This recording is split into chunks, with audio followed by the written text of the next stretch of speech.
to achieve what we want. But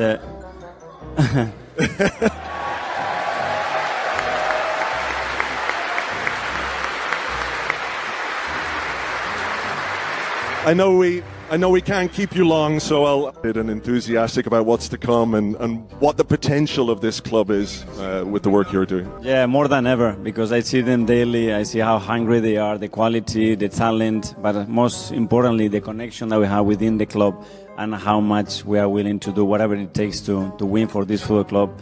Stop the cap. And obviously, all the people that support our football club. So it's coming. Be a little bit patient, and I promise we will do all our best. What? It's coming. Be a little bit patient, and I promise we will do all our best. Say it again. It's coming. Be a little bit patient, and I promise we will do all our best. Say it again. I double dare you, motherfucker. It's coming. Be a little bit patient, and I promise we will do all our best. Shut the fuck up, you cunt. It's coming. Be a little bit patient. Shut the fuck. Shut. And until we get Mikel Arteta out of this club, we're continuously going to be a swinging pendulum. And until we get the owners out of this club, we're never going to get the investment needed to win a Champions League or a league title. Hey, man. Something, guys. Back at it again, if my phone will focus. My phone's not focusing on it. It's focusing on me too much. But we're back with the hot mango immunity shots, fam. We've got Premier League action coming up.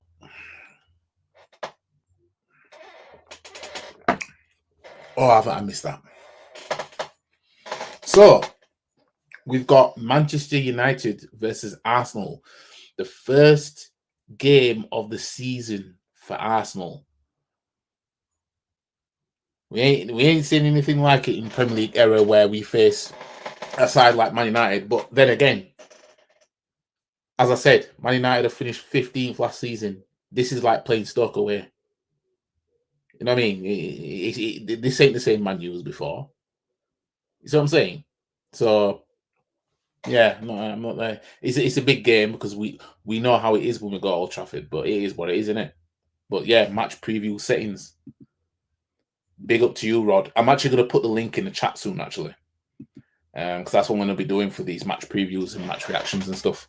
So I will put the link in the chat soon once I get through this match preview and give my score prediction for, this game on Sunday. Because those of you who know, you know that I don't have faith in Arsenal for this game.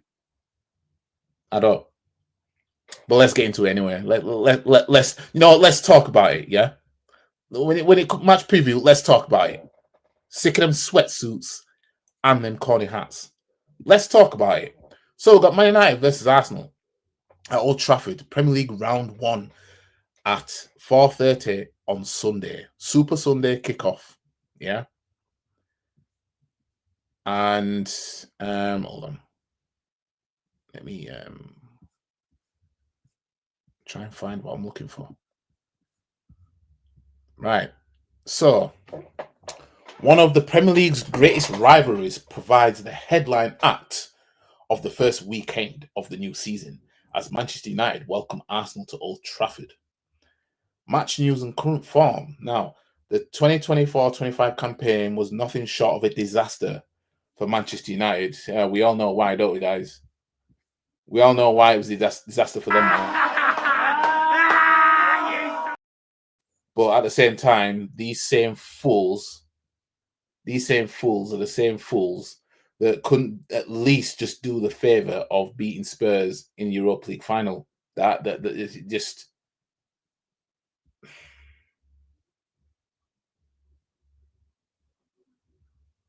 I don't even want to think about it, to be honest with you.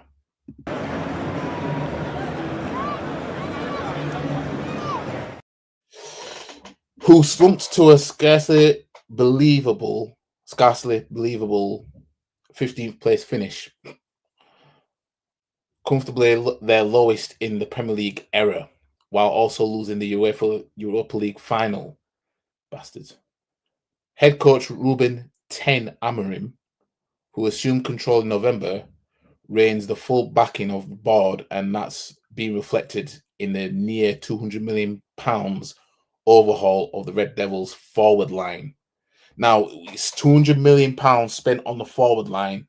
These men have to do something this season. With Mateus Cunha, Brian Mbeumo, and Benjamin Sesko all arriving this summer.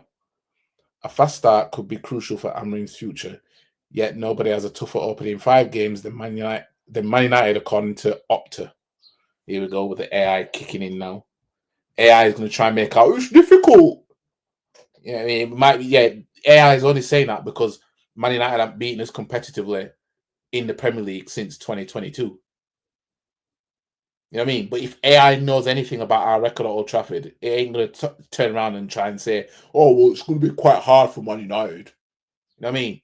You've seen how we make Man United, what we bring out of Man United. On Sunday, they're going to look like prime Real Madrid. They're going to defend like prime Barca. You know what I mean? That's what's going to happen. Arsenal may well prove the toughest of those fixtures, with the Gunners desperate to end their 2-decade-long wait for a Premier League title after 3 successive second-place finishes. Many experts have laid the blame at their inability to get over the line on a lack of natural striker. But Victor Gyökeres, man like Glock 9, man like Tommy Egan Sains, arrival this summer could change all of that. I don't think it'll be enough because who's the manager? He'll hope to make Arsenal's 100th successive top flight campaign one to remember, and a statement win here would mark the perfect start, as well as their 4th successive victory on an opening weekend.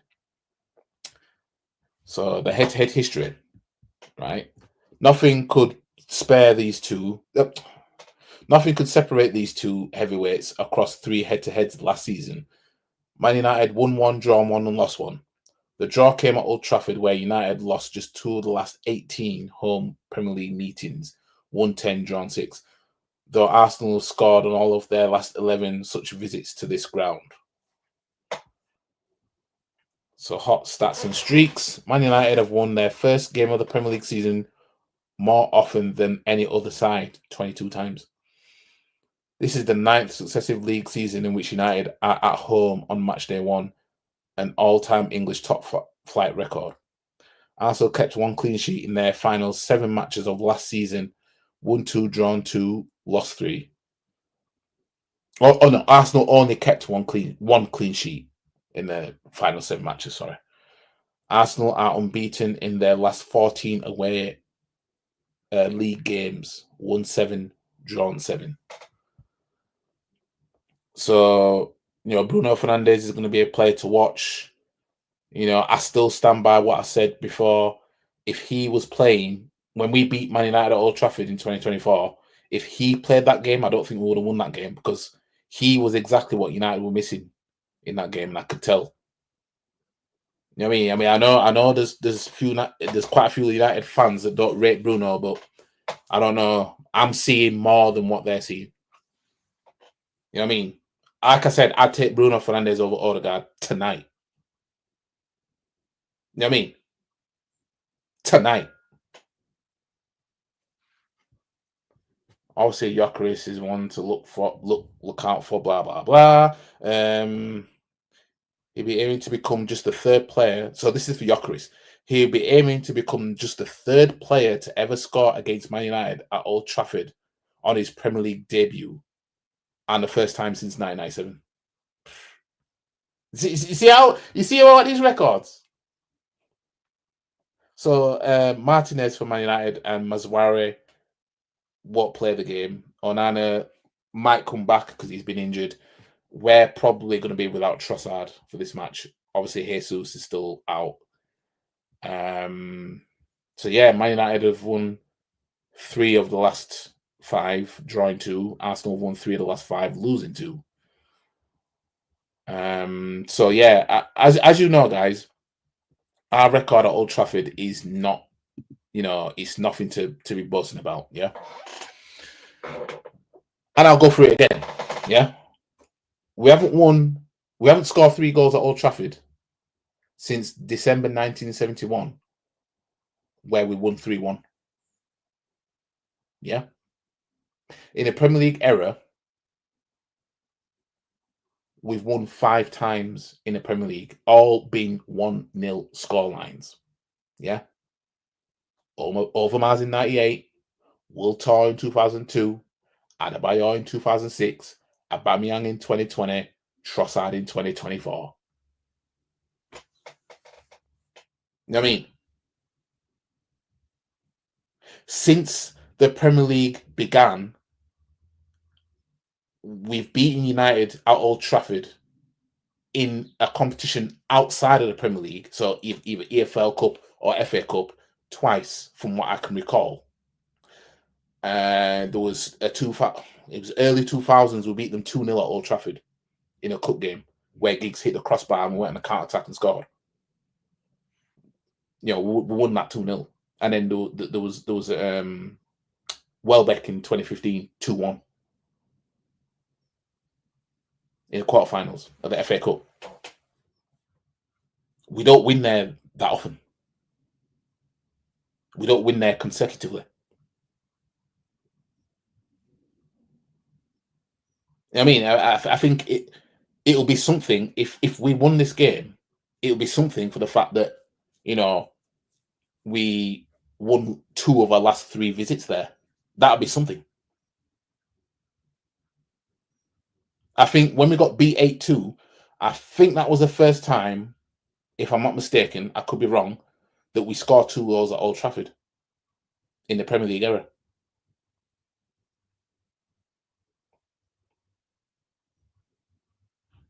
I could be wrong.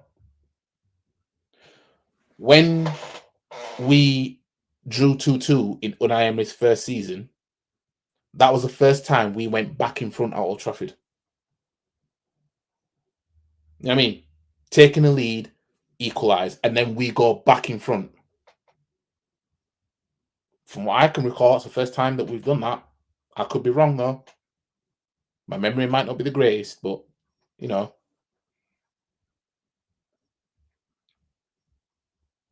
We haven't won in the Premier League era at Old Trafford by more than a 1-goal margin.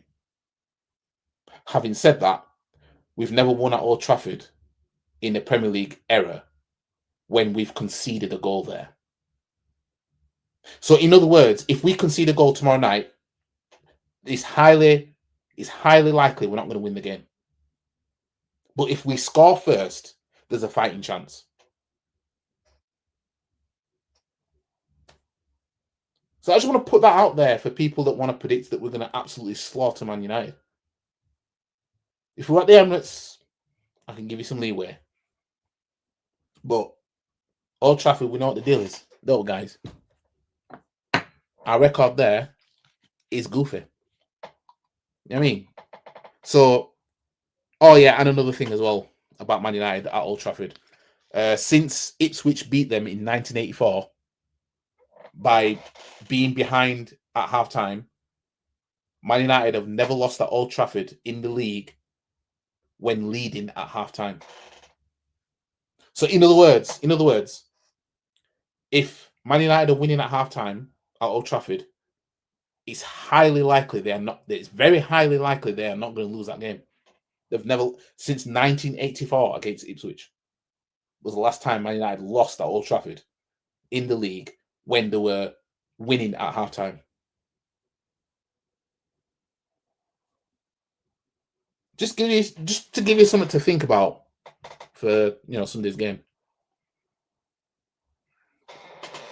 Oh, that's so nice. See what I'm saying? Do you see what I'm saying? Let me post the link in the chat.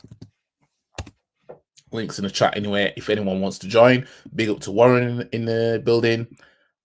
I rate Bruno. Yeah. Bruno over Odegaard tonight. Someone said tonight you can have Bruno take Odegaard out of the team and put Bruno in straight away, biting your hand off for it. Guarantee instant improvement if Bruno Fernandes is in our midfield. Guarantee it. Yep, I'm live. I guarantee it. I put money on it.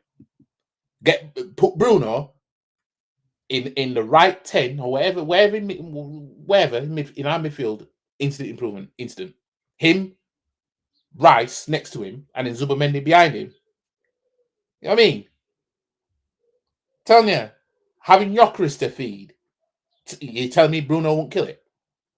Even under super tech system. You know what I mean? It's not a Premier. I was reading the match preview on the other tab.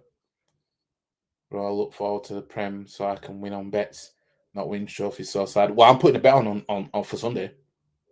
The bet for Sunday is that Benjamin Sesko scores against us and we don't win the game. You know what I mean? I'm putting money on that. I know what I like. If anything, me putting money on Arsenal winning now. That's just how it is. Big up to Rod in the building. No, bro.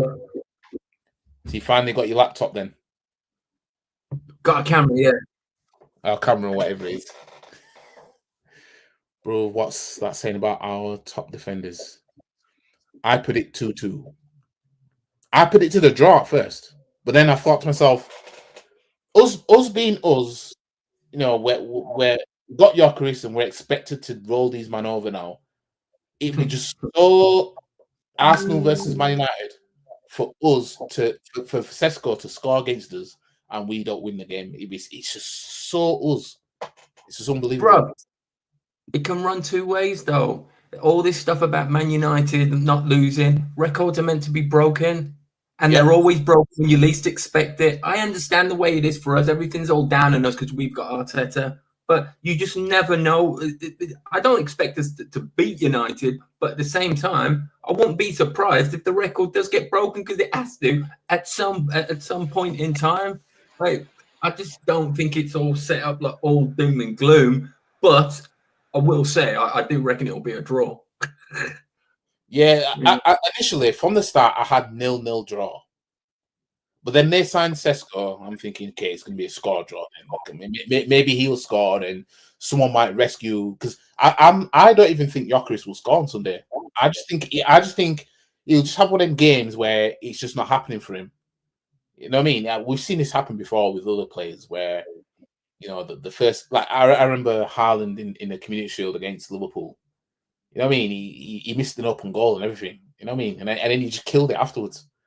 You know what I mean? Yeah. So I wouldn't be surprised if Gyökeres scores. I mean, I wouldn't be surprised if he doesn't score because it's his first game. Could be trying a bit too hard and all of that. But at the same time, I wouldn't be surprised if he scored in the first 5 minutes. It's just the way football. But just even if we score within the first 5 minutes, I don't think that we're going to run away with it. Listen, it's Old Trafford. It's never an easy game. We know this. I'm 50 odd. Like, how many of these games have I seen? It's never easy. So it's Old Trafford, you know, simple as that. But we can beat them. Like we can beat them. Will we do it under these circumstances of, you know, the new signings, Gyökeres versus Sesko? Arteta wanted Sesko. I said his name. Arteta wanted Sesko, and you know, Amrim wanted to reunite with Gyökeres. Blah blah blah. It's one of them, innit? You know what I mean? Yeah. And Sesko, it's going to be interesting. It's going to be very interesting, isn't it? You know, because it's going to be the war between Sesko and Gyökeres. Man United. Listen, I was telling my friend he's a Man United fan, and he's even stopped watching Man United because they're that bad. But, you know, I'm looking forward to telling him. So I was telling my friend, I'm looking forward to seeing that battle between Sesko and Gyökeres. That's going to be I can see Sesko getting the upper hand just for that game. And then the United fans, we all know what type of United fans we're talking about. We're talking 10 fucking Heisenberg blood. It's going to be the case of Sesko is the best thing ever. Our manager wanted Sesko, blah, blah, blah. You turned him down to us. blah, blah, blah, and then they'll lose against Fulham, and then they'll start coming out saying, see, Amorim's not good enough. Rinse and repeat. I guarantee you, though, if it was the other way around, had we got Sesko and they got Gyökeres, they'd be all over us talking about, you got Benjamin Tesco, we got Gyökeres. They'll be all over it. We'll be doing all We're all, football fans. We're all. That's what I love about all of this. I love watching all this drama between us. It's hilarious because I lose the plot, like arguing with people over football. But you can't stop doing it. I've been doing it for 30, 40 years. Like this, I can't stop doing it. It's hilarious. There's a little niggling between the football fans. It's brilliant. I look forward to it. I'm looking forward to it because I'm looking forward to it overall because it's like, you know, it's just that I'm bracing myself for more of what I saw last season. I'm bracing myself for it. That's why I'm in cruise control because this manager, if he failed. Yeah, if he failed front, he's done. He's gone this year. I don't see how anybody can have any more comfort. Listen, we've got to respect the manager. I never wanted him. I never wanted him as a player. He was never good enough for Arsenal in the first place. Once he's become the manager, you give him his time. I said give him 3 years and you give him the respect because he's the manager. You know, you've got to give him respect. But it's worn out now. It's worn out. I mean, if he doesn't win this year, it's over. Last season for me was already the last straw. I can't lie. Like after the 23-24 season, I was already on thin ice. When he took the title race to the last day, I was kind of thinking, all right, let me see what you do this season, as in the last season just gone, right? And then when I saw how that season again went, like around, I think it was around October, November, December time, right? We went on this bad run where we started losing to Chelsea away. And then I saw what's going out the cups. That was the last straw for me. That was when I was like, no, just get him out the club. I was done from there. The signings as well, Sterling. Madueke over Eze. Listen, I just told my friend. Madueke over Eze. Ridiculous. The thing is, right? The problem with this club is we always prioritize the wrong signings in a completely horrible order. Like, how do we say? All right, put it this way: say we'd got Gyökeres and we'd got, I don't know, Rodrigo. If we actually do that, say we'd signed these two first and actually done what we needed, and then Madueke is just like an extra. I don't think the reaction would be quite fair enough. Fair enough. The problem was it's the way we prioritize the wrong things, and we do this all the time. We've been doing it for years, and this is we go for mad. If Chelsea don't want him, why the hell would we want him? And you know, I've had a friend of mine, Jamie Oxley, my friend of mine from Brentford, just down the road from you, Warren. He gets so mad with me, and he's going, "What the fuck? People complaining about Madueke 50." I'm like, "You fucking what? What's going on? He's chosen him over Eze, and you've got the audacity." Listen, it's like what his name's just said here, Andy Bilbani, Tony Adams said plain and clear. None of the ex-players, you can tell they don't rate him because he was never good enough to play alongside them. They don't like him. They know he's not the man. He's not the man. And Ian Wright, he just, as much as I love Ian Wright, he just toes the line when he's on TV. He's on sport from everyone from what Tony Adams says. It just shows. It just exposed how fragile this fan base is, even more than it already was. Yeah, all crying about what election said. It's almost like they're trying to discredit him. You know what I mean? It's like you might have seen what he's done for us, and then because he has too bit of opinion now, they want to start crying about his thoughts. Emmanuel Petit, they're slating him off as well because Emmanuel Petit's like, you know, when Emmanuel Petit left, right? I knew things were going, and this was when things were good. I knew things were going downhill from them because him and Vieira, that was the partnership. And now, as brilliant as Vieira was, it wasn't the same without Vieira Petit. Exactly the same in France World Cup. Petit, Vieira were phenomenal. Unbreakable. And then you've got the audacity to tell me a man of that caliber, you're going to cite him. Have you lost your... I know. I've got to cool down because I get too happy about I think Red Bull Vodka, this question was for you, Rod. It's asked me what the odds he reckon is worth if Man U winning at half time to place a bet on Arsenal. So that's to bet on Arsenal to win if Man United win at half time. That should be good. It's worth if Man United are winning at half time to place a bet on Arsenal. That should be good money because Man United never lose when they've been winning at half time at Old Trafford. It should be good money, but I listen. Records are there to be broken, and the longer they go on, the more likely they are to drop. I would be more satisfied saying we're going to come back and scrape the draw. But listen, if you've got money to spare, because I'm not a gambling man myself, I'll put a tenner, I'll put a score on it or something like that. You know, because it's a possibility, and you got to remember they're going to go in at half time. You're losing. We've got Gyökeres now. We have a little bit of faith, especially when it's the first game. That man's going to be in there like Gyökeres, thinking, well, okay, we'll see. We've got somebody now. He's going to come out on fire. Like it's a possibility. You know, it's a good question, but you know, I would just feel more comfortable saying we'll come back and get the draw. But it's possible we could win it. You know, we'll have to wait and see. But I'm looking forward for this game. By the way, I don't see us winning it either. I think it's going to be a draw, personally, at best. Yeah, I'm happy with a draw at Old Trafford. Yeah, I'm happy with that. I'm going out on a limb here, and I'm saying that Man United will beat us 3-2.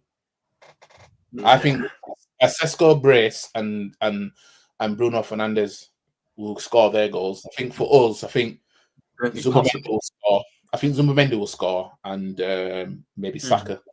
I don't think Gyökeres will score in this game, to be honest. I think it's just going to be one of them games where, a bit like against Spurs in friendly, I think it'll be a bit like that, because that Man United defense is going to be tight just because it's us.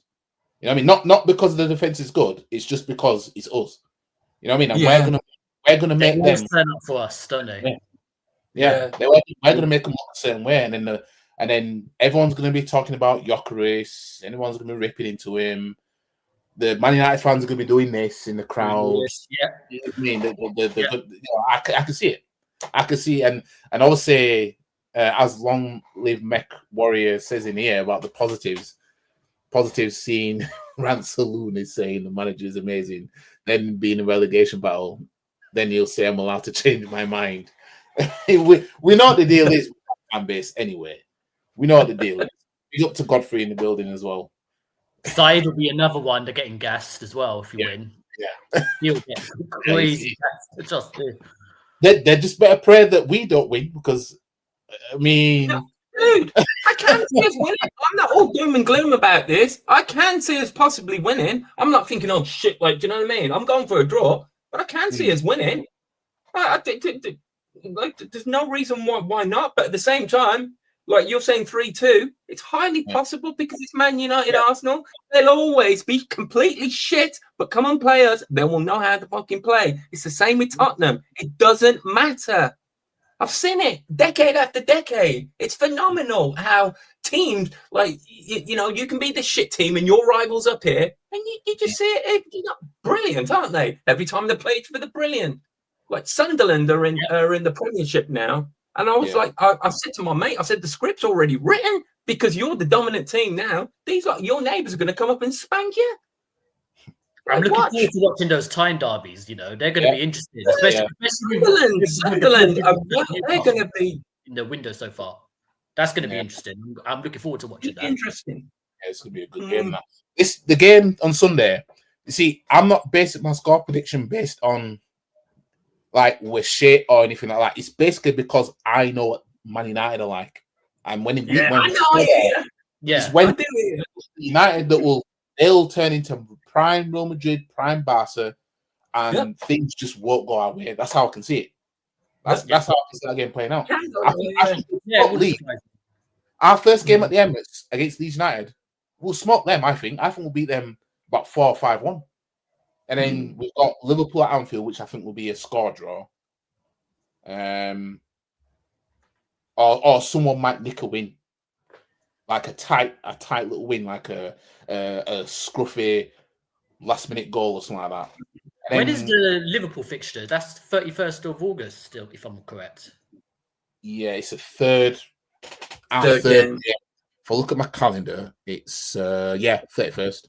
Okay, I won't actually be around for that. I'm going to be in Silverstone that day, so Yeah. hopefully, Yeah. hopefully Arthur won't like piss me off while I'm out there. But What's going on at Silverstone, Warren? oh, it's just basically I'm part of like a car club, so it's kind of like a little road trip I'm doing with a few people where I'm taking my car down. I've got like a Skoda Octavia VRS. It's like a load of us. We're just going to be going on the tracks and then just kind of lovely up there. So I'll be up there for the day. Yeah, enjoy yourself, bro. But yeah, 8:00 tonight. It all starts anyway. Liverpool, they're going to get off to a flyer, aren't they? Yeah, they'll smart bomb. They'll smart off. I think. Susan's on Robbie saying Teta deserves more time. Trust the process. Well, he's going to keep saying that, isn't he? I mean, he's going to keep saying that. Recently, then I don't know if he said it recently, but he's got nowhere to hide. Should this manager fail again this season, we're in cruise control. You know what I mean? We're in cruise. The fact that never mind. Man in the middle, please answer the question. It's for you. What is it? Which was the question? It wasn't this. Well, it wasn't that. I don't know if he's on about this. But the one about what are the odds? I'm not good with what the odds are on X, Y, and Z. So I personally wouldn't know. I just think that it would be a good. They're going to be good odds because they're going to be good odds because. Oh shit! Hold on a minute. My battery's going. What's going on here? Oh no! Yeah, no, it's back. But I don't know why it did that. Come on, bro. What do you think? 20-1. They're going to be long. I wouldn't say that long, like you know what I mean, 20-1. But I'd say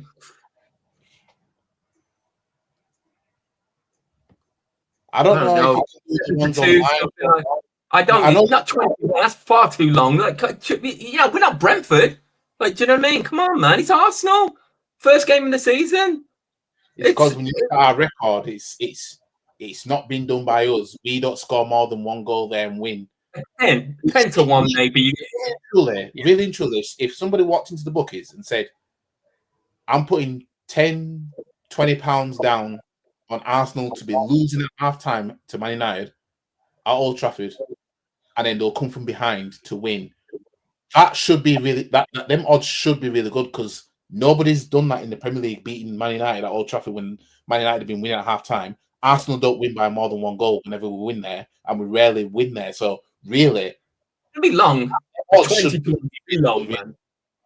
It should be really good. Now, I don't know about numbers, but I would think 21 too much. That would be like if you're playing like at Sunderland, just come up from the.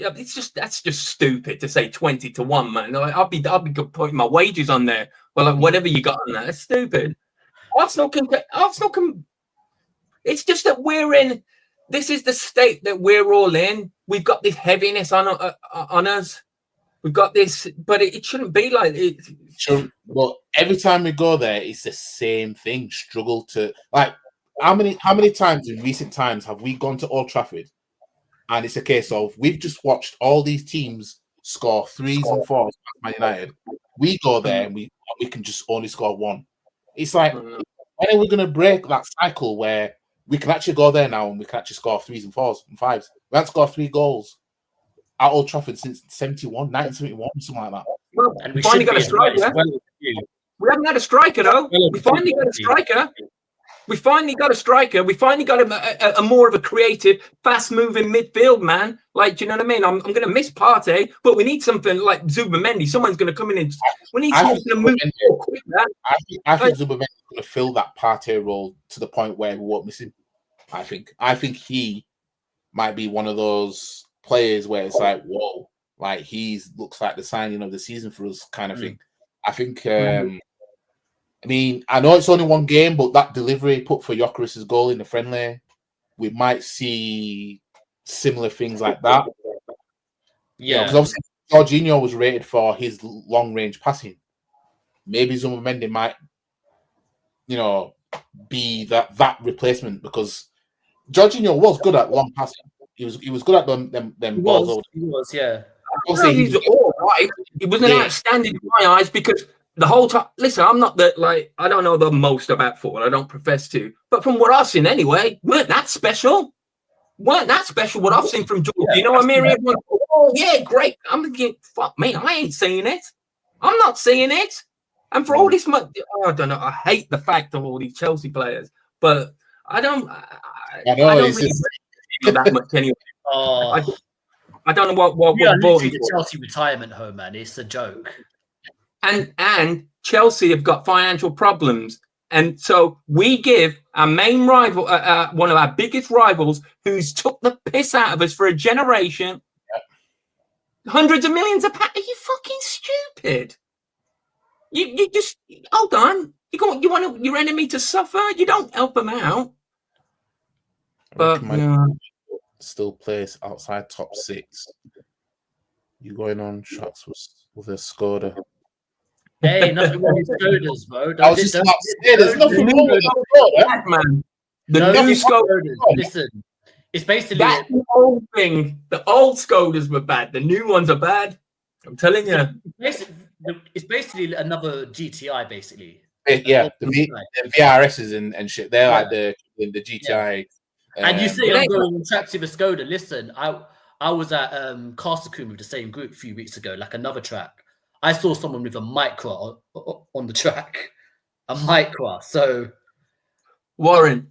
Skoda's glorious compared to that. Warren, listen to this. Back in I think it 1996 or something like that, went to the British Grand Prix, drove from West Ealing, right, to Silverstone in a Citroen Dolly, my mom's Citroen Dolly. Oh no way! Citroens, yeah. We had the hood rolled down. So I was in the passenger seat, like, you know what I mean. And my mom's husband was like driving the car. All these cars was passing us on the way to Silverstone. I was like that, trying to put my head down. Yeah, really. Oh, hilarious. Yeah. Yeah. Well, wait. You want to bet that Brentford will place above him this season? What, above Arsenal? George Gunner, he said, what? We know what. I want to bet him Brentford will place above him this season. Wait, Brentford will place above him? Above who? I'm confused. What? I need to look further down. Hang on a minute. I got £1,000 to bet against you for 4-1. If you lose, pay me $5. Rod can't back this up for real. So, are you betting him? Back this up for real? What the fuck do you think this is? Above Man United. Above Man United. So he's saying wait, what? So he's saying he reckons Brentford will be above Man United this season. Yeah, and finish above Man United. Yeah. Oh yeah, they probably will. They could do. They could do. But what I'm trying to say is, right? What I'm trying to say is when they were, I'm just trying to pull a name out the hat, yeah? When you're trying to give me odds and you're saying, right, give me some odds on this. And you're saying, well, it's going to be 20-1. I'm saying, bloody hell, I'm pulling a name out the hat like Sunderland or just some like so-called lower team. That's what I'm doing. And Brentford's just come out of my name just because they're half decent now. Let's face it, Brentford have been pants for 30, 40, 50 years. Yeah. That's all it is. But even if Brentford... Rod's an Arsenal fan. He's not a Man U fan. Where did he get the idea that you were a Man U supporter? Wow. I thought you knew. Wow. Bro, take the I wouldn't just be here when I've heard. Well, what would I be doing here? What would I be on here now? I was thinking, why were you saying above Man U? I'm thinking, why is that? Because it crossed my mind that you might think he thought you were a United fan. But no. We're all Arsenal fans. That's on. Not that it'd be a problem if he was, but Yeah. Nah, I see where you're coming from now, Red Bull man. You had me confused, man. That's Arsenal. That team. What you mean?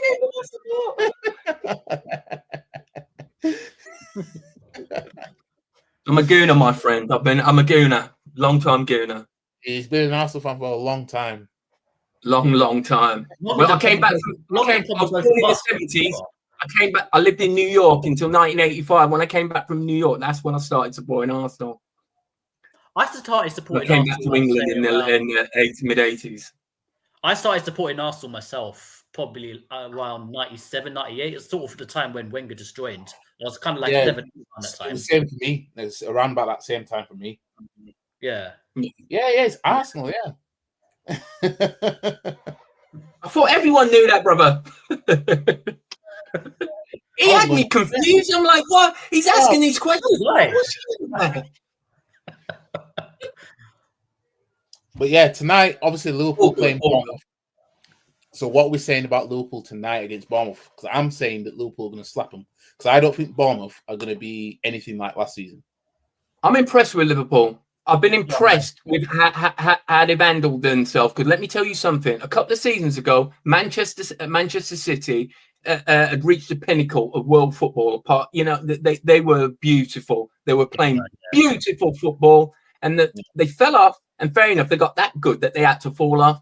But the fact that Liverpool came in, took that title, and they are stronger than last season. Listen, they're much more deadly. They don't just need Salah now. Gakpo's taking a turn. He's starting to develop, become a much better player.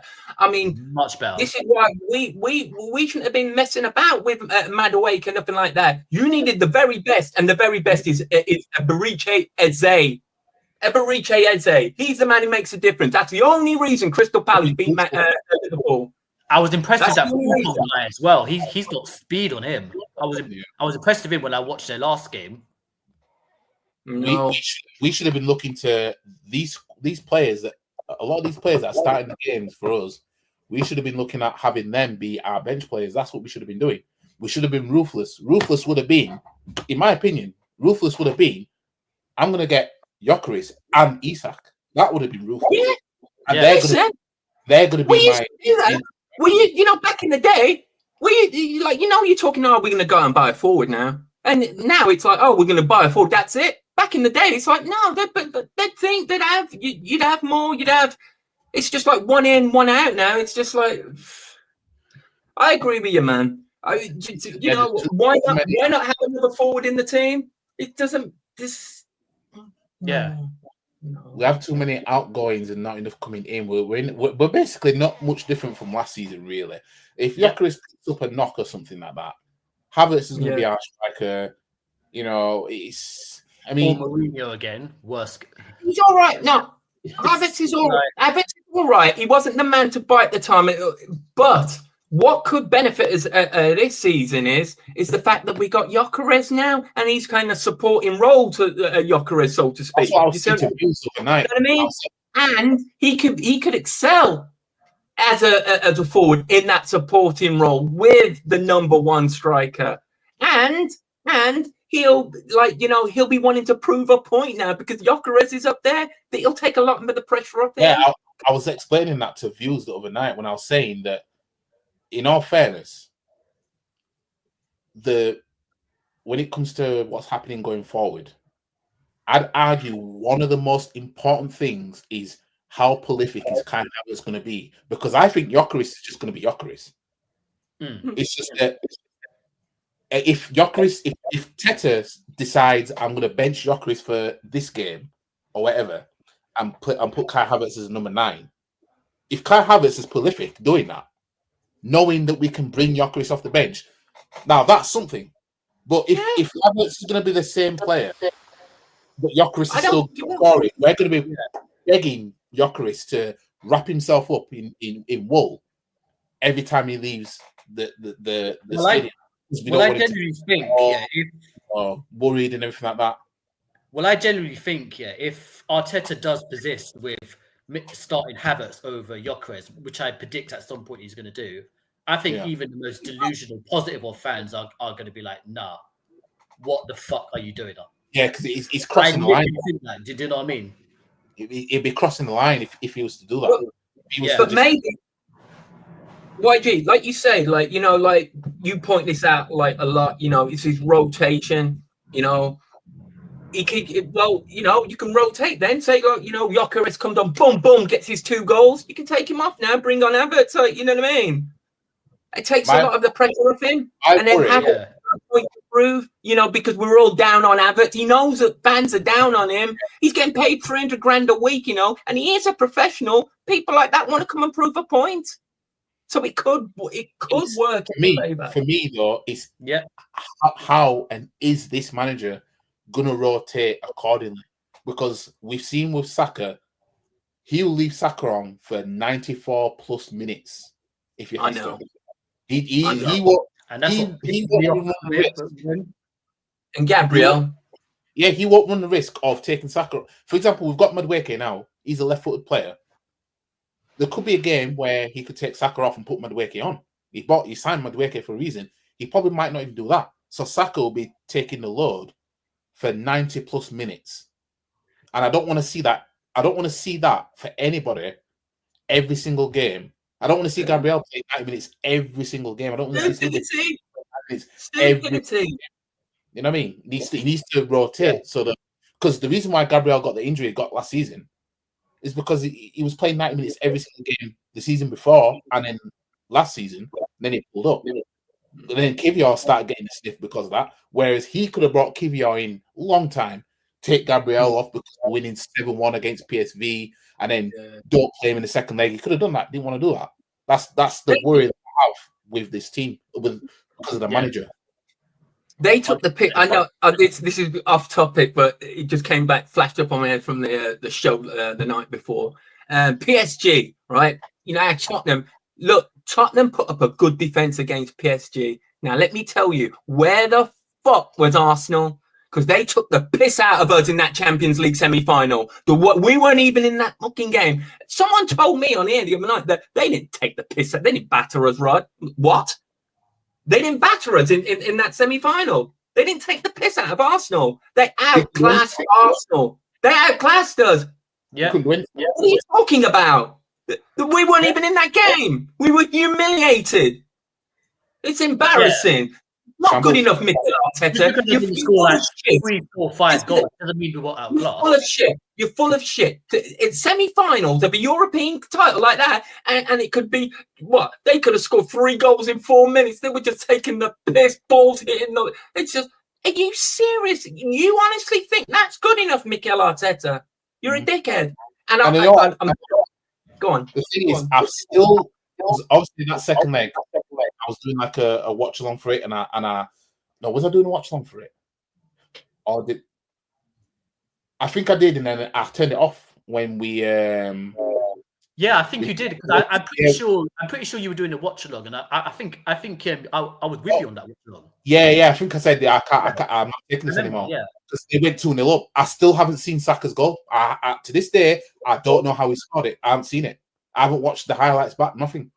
There's no point watching it now. You won't want to. Yeah, there's no point watching now. But I still haven't seen, because obviously Saka scoring that goal was that's our first away goal in the Champions League semi-final in our history. Because obviously in 2006 it was 0-0. Sorry, no. What am I talking? It was what was it now? Was it Inter Milan when we got to the we played Inter Milan? Because Saka scored against PSG. What was it now? Oh, I can't remember. It was somewhere anywhere. It was something that it was the first time. I might have misinterpreted it wrong. I don't know. But yeah, I haven't seen the goal anyway. Out of us, though, didn't they? YG. The Paris Saint-Germain. We thought we would go. That wasn't a football match. That was men against boys. That was men against boys. And if you're on 300, 400,000 pounds a week, and you're telling me that's the best you can do against another team with 10 men, the same amount of men as you, it's up. I don't want to hear it. You're getting 300,000. What? 1.2 million pounds a month, and that's the best you can do. It's not good enough, man. You're shit, Arteta. And it's when the pressure's on as well. When it really matters the most, we won't deliver. Because if that same game against PSG had been a friendly, I bet you we would have probably beaten them. Yeah. But when it matters, we can't do it. Can't do it when the pressure's on you. That's why this season now, I even though I don't think we'll get as far as the semi-finals, but this season now, it has to be a case of you have to show something now. This team, the manager and his decision making, you have to show something now, because last season, semi-finals, the Champions League was all we had left now, because obviously Liverpool walked away. Just with the see league. a question for me who won't support. I support Arsenal, Red Bull. Does he ask you who you support? Yeah. Now? We're all Arsenal fans. What do you think we're on in for? Yeah, I support Arsenal, mate. Bloody hell, Red Bull. What do you think we're doing on here? You think I get this uptight over another football club? Come on now. We're asking who I support at this rate. I don't get this irate over anybody else for no reason. It's always Arsenal that drives me mad. Always. I tell you. So Newcastle playing Aston Villa tomorrow. Not tomorrow. Yeah, tomorrow afternoon. Big game. Newcastle. That's a good game. Big game. Big game. They're going to lose each other. So, what are we saying about Newcastle's season this season? I haven't really been transfer business much, but from what I can gather, it doesn't look much different to what Newcastle have done as well. That's interesting. Newcastle got Langer, haven't they? I haven't really been following. They've signed the Langer. Newcastle. Got Ramsdale on loan. They've got that fella, the Italian fella, that Tonale. He's a good player, you know. That Tonale. Yeah. And they've got that, the big mixed race fella, Joe Linton, the big, he's like their muscle. They've got their muscle, man. They've got a very good squad. I tell you, do not sleep on them. They should be pushing. Like I was telling them, I was going, the squad that you lot have got there, especially how you've just gone and got yourself, you've won yourself your competition. You're in the ascendant. You're feeling good about yourself. You should be pushing now. And the players that you've got, listen, there's no difference why you shouldn't be. You can beat Chelsea, you can beat Arsenal, you can beat anybody on your day, and there's no reason why they should.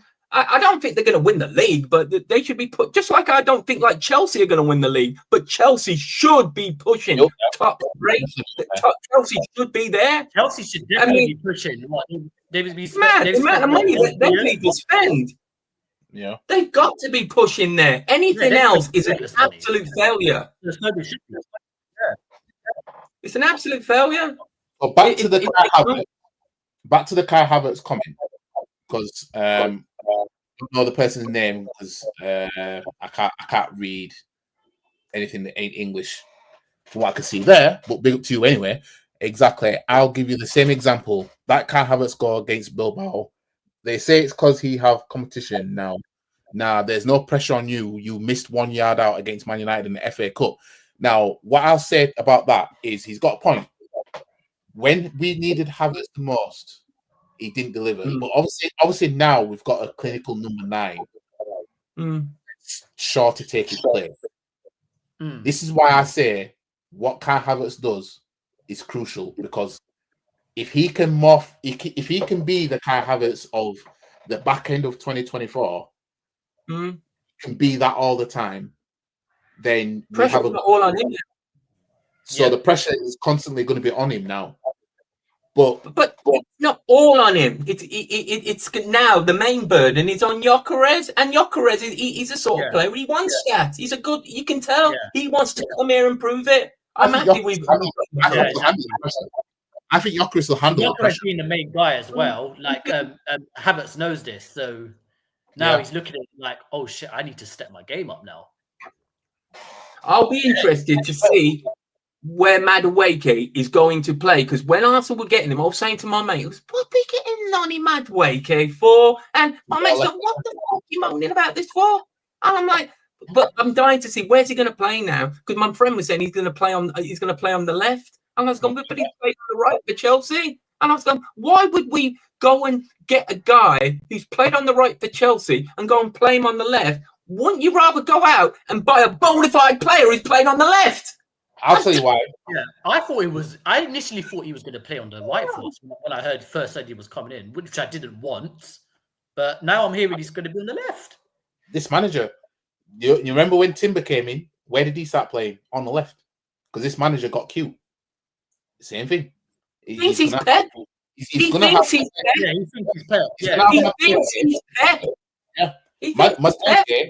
He's going to be the left winger, the left-footed left winger that's going to bring in them crosses that Tina used to give us. Basically, that's what Tina is going to want from him, and then he'll play him on the right when he feels like it. So basically, we're no different. This Spanish Brendan Rodgers, I swear to God, he has absolutely no fucking business. He's going to rotate. He has no business thinking that he could do the same things that Pep does when he hasn't got the CV to Pep Guardiola. It's Pep Guardiola. You moron! Why would you think you can? Yeah, exactly. He's going to rotate the left wing. When Martinelli's not playing good, he'll bring Madueke on. But when Saka's not playing good, he's going to leave him on for 90 minutes. It's the same thing again. That's what.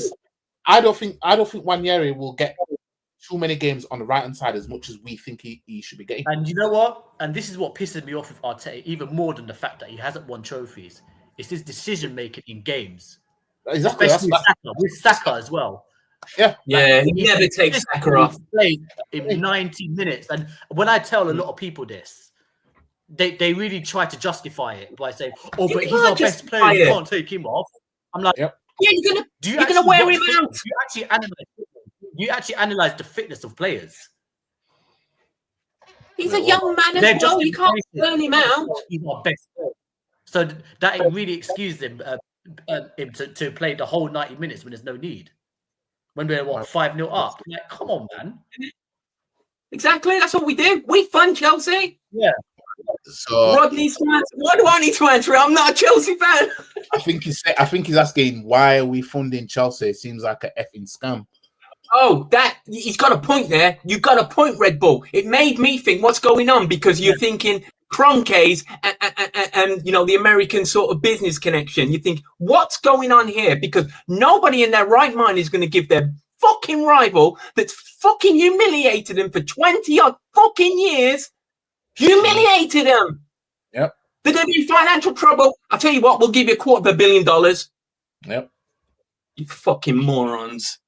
Can I get you guys opinion on Tony Adams' comments? Also, this dumb Zinni interview all about me, should have kept Tierney and sold him to Milan, but he don't want to take a pay cut.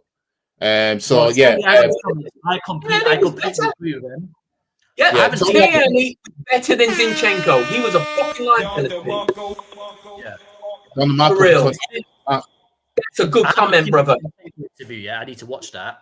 But the Tony Adam, I completely agree. Yeah. We got Zinchenko. Are you fucking mad? He's a fucking liability. One thing I'll say about Zinchenko though is every man in his dog knows he's better in midfield. Every man in his dog knows that. Yeah. Who's not playing in there? The manager. That's true. The manager. Everybody's been saying. People been saying Zinchenko's better in midfield. He's better in midfield. I was one of those fans crying out for Zinchenko to replace Odegaard in that 10 role. Take Odegaard off and put Zinni on in that position. Start Zinni in that position in some games. I've been saying that. I think Zinni should take that role on that side.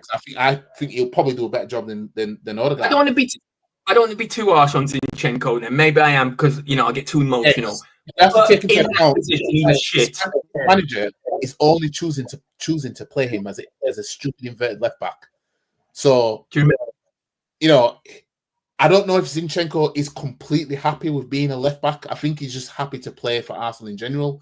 But he should be playing as a midfielder. If he like the inverted stuff, play him as a 6 then. Play him as one of the 6s that partners up with the other 6 or something like that. Do something, but not have him. He should have been in the midfield from the beginning because it's as clear as day that this guy cannot defend his life. Do you remember? He really can't. Let's just call a spade a spade.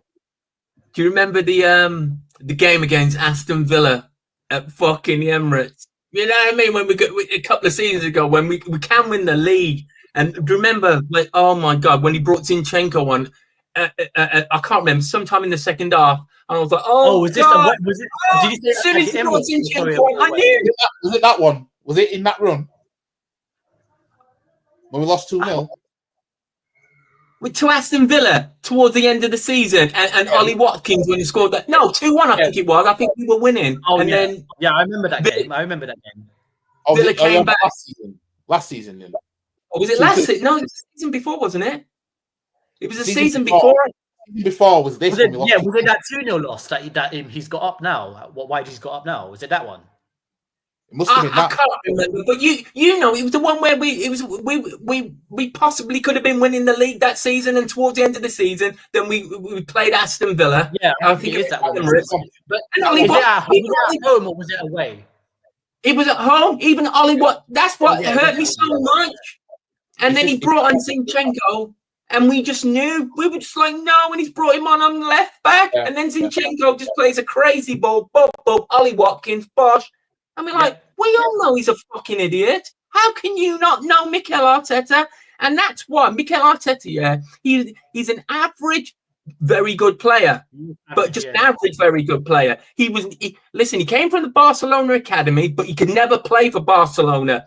Pep Guardiola actually graduated from Barcelona, played from Barcelona, managed them. He's the real deal. This prick thinks he can fucking pick his cones and then all of a sudden emulate him.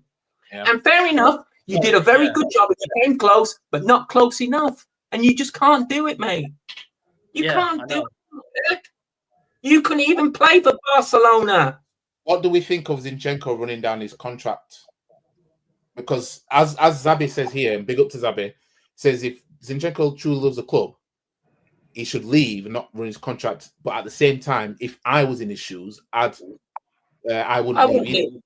No, he's a professional, and he's got to listen. At the end of the day, it's a contract between you've got to pay the man. But listen, the man's got to think about himself and his family and all that. Like, I'd do the same thing, and I think we all would. Come on, you got to think about your money. Yeah, of course. Come on, But I don't like him. I don't like Zinchenko. Bart Simpson, innit? Yeah, it's Madueke is Sterling 2.0. Only he's a bit better than Sterling, from what I've seen. From the little spells I've seen of him in an Arsenal shirt, I think to myself, I'll give him. We're going to get a little bit more out of him than we did Sterling. Sterling was just. No. Listen, you could get more out of me than Raheem Sterling. And I've got osteoarthritis. I've got fucking. Come on now. I could go and find a little kid off that street right now, and he'll do better than Raheem shitty nappy Sterling. That is the biggest embarrassment I've seen come to this club. Mikel Arteta should be sacked for that. He brought in that. He ran across the pitch like that all the time, not able to string a pass together. He was pathetic. The biggest embarrassment I've seen. And you couldn't. Oh my God. He gives us the wash Sterling instead of the 2021 Sterling. Actually, couldn't even bring back 2019 Sterling. Couldn't even give us that. Couldn't even. Yeah. Teta couldn't even get that out of him. And why didn't Teta? Why didn't he go and bring us fucking Cole Palmer? Why did he go and bring us all the dickheads from Manchester City? But he can't go and bring us the fucking shining star. He's a fraud. Yeah. I'm saying. I guess remember the Zinni game at Anfield. We remember that. That's why we've been saying he should never be a left back. Costa's in that 2-2 draw at Anfield. You know what I mean? Oh yeah, I remember that game. I remember that. Warren, what's your opinion on the Champions League? We need a win. He brings on defenders. But we had Manieri. He's on about last year. And I was screwing with it. I screw every time he does it. I think it's absolute bullshit. It doesn't even matter whether it's the Champions League game or not, whether it's a league game, whether it's a cup game. I've seen him do similar stuff, and I hate when he does it every single time. But in the Champions League, especially, that's the worst. When the thing is about this manager is when the smoke clears and everything's done, and we're not going to win, we're 100% not going to win anything. He brings back the players he should have been playing all the time. He did it with Wanyeri last season, and he did it with Trossard in 2023 when he benched him throughout. I don't understand his thought process when he does it. Like, you know what I mean? We could be 2-1 down, 2-0 down, whatever. We need goals, and you bring on defenders. Like, he's not brave enough, Mikel Arteta. He's not. He's not brave enough. Did he even bring on Wanyeri in the PSG second leg? I don't think he did. He didn't bring him on. I don't think he did. And Martin Odegaard runs around like a fucking wet fucking blanket, and everybody can see that he's not good enough. Everybody can see that he's not top level. Yeah, I've been picking up on this with the Villa game. He moved Havertz back in midfield, which I've been telling everyone that was the only game in that list where they started Havertz in midfield because he wanted to bring Jesus back. You see, never should have done that. He had a purple patch. He moved Havertz back into I can't remember if Zinchenko started the game. I know Havertz did because that's what I was crying about. Then he started it was in April as well. Remember that, guys? It was April. It was the month because it's foolishness.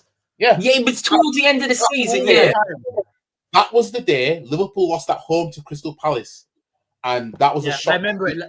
YG, I remember that. We played Villa later on. I remember that like it was yesterday. Liverpool lost that day, and we couldn't capitalize ourselves. Yeah. I never forget that day. And then what's this guy's name? What, this one on the screen? Yeah. Yes, and he looks like Andre, if I'm correct. Yeah, he does look like Andre. Thanks, Andre. Thanks for putting me up, refreshing my memory on that. You know, the older I get, you keep forgetting all these simple little things, like little details from a year ago, 2 years ago. But yeah, Sterling was the worst. I'm telling you, I've never been more embarrassed in all my life to see Raheem Sterling put his shitty nappy on and run around getting paid hundreds of thousands of dollars, millions of pounds. He's crap. The only thing I thought of was if you're going to bring back 2019 Sterling, then we'll have to see what happens. And he couldn't give us even a peep of it. Ridiculous. No. Not even a peep. So why did you bring him on loan for if you know you're not even going to use him? What about that? I never wanted Peter Cech. I don't want Peter Cech because he's fucking Chelsea and he's won everything with fucking Chelsea and he's come here because it's the end of his career. If Chelsea don't want him, why the fuck are we gonna want him? Yep. You morons. Come on. That's what I mean. We signed Kepa. We signed Kepa again. Another Chelsea reject. Why are we signing? Yeah. Why are we signing them? 2 Chelsea rejects in one window. I know we signed a lot of Chelsea rejects over the years, but I think it might be the first time we've done 2 in one window. If I'm or has it been all spread out? Maybe I'm wrong. I don't know. There's got to be something. There's got to be something like that guy said in that message. There's got to be something between the Cronkies and Bowley. There's got to be something going on because that doesn't make sense. I actually have to question. Like I've seen expressions. I've seen expressions talk about this. Spurs fan. I've seen him talk about this on his channel, and this is something I actually agree with him. Is there even a rivalry between us and Chelsea? Like how can we be rivals, right, and do all this business together? I'm sorry. What true rivals do all this business? Rivals? We are rivals. Do you see Arsenal and Spurs do it? Do you see Man United and Liverpool do it? Do you see Newcastle and Sunderland do it? You don't even see Spurs and Chelsea. You shouldn't be doing it with anybody in the Premiership because that's your rival. Yeah. But what I'm saying, like, it's Chelsea. Come on, man. It's it's one of your neighbours. Listen, I remember back in say like late 90s, yeah. When I'd be at work, I was working at Carphone Warehouse at this time up in North Acton. Warren, you know what it's like in our ends, the old ends. Everyone's Chelsea. London. Listen, I remember everyone's Chelsea in there. You know, I used to come back from the games and all that, and blah blah, and then ripping all the Chelsea fans. God, well, to be fair, growing up as a kid, like around here, like it was always mostly Arsenal, United fans, mostly around here. It kind of changed. Oh, Chelsea! Well, No, there was a lot of Chelsea fans as well, but a lot of Chelsea compared to Arsenal, United. You know, Merson's from around this area as well, Norfolk. You know Merson? Yeah. Paul Merson's from Norfolk. I did my coaching badge with I got a UEFA B badge, and that's how I got like my UEFA B badge because my old dad knows Merson. I actually didn't know that, until like 2 years ago. That's mad. From Norfolk, Paul Merson is, yeah. He was best mates with a guy called Steve Rackham from Hamwell, where I was. You know, West Ealing, you know, Hamwell, don't you? Yeah. Okay. But Paul Merson was best friends with a fella called Steve Rackham. That was his best mate. You know, when he was getting in trouble and all that, like, you know what I mean? Yeah. That's mad. Yeah. What's this? Yeah. It'd be on about not last season before when the 2023 season bottled 8 points. Yandere, okay, brother. I see. Oh yeah, I remember. Yeah. No, I never. You know that 23 season. I never forget that run where we drew against Liverpool, West Ham, and then Southampton. It was.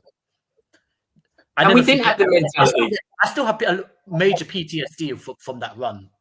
I really do. Yeah. My people didn't go through too expensive. So Man United are just signing him then.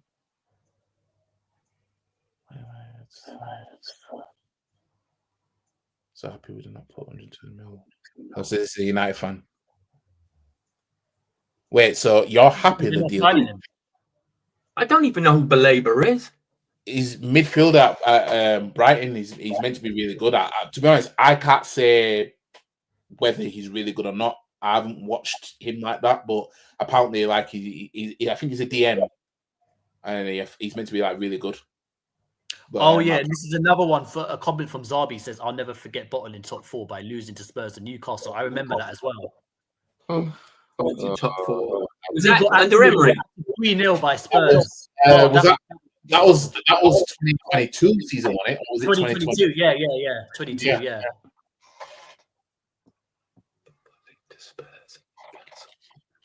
Yeah, it's just.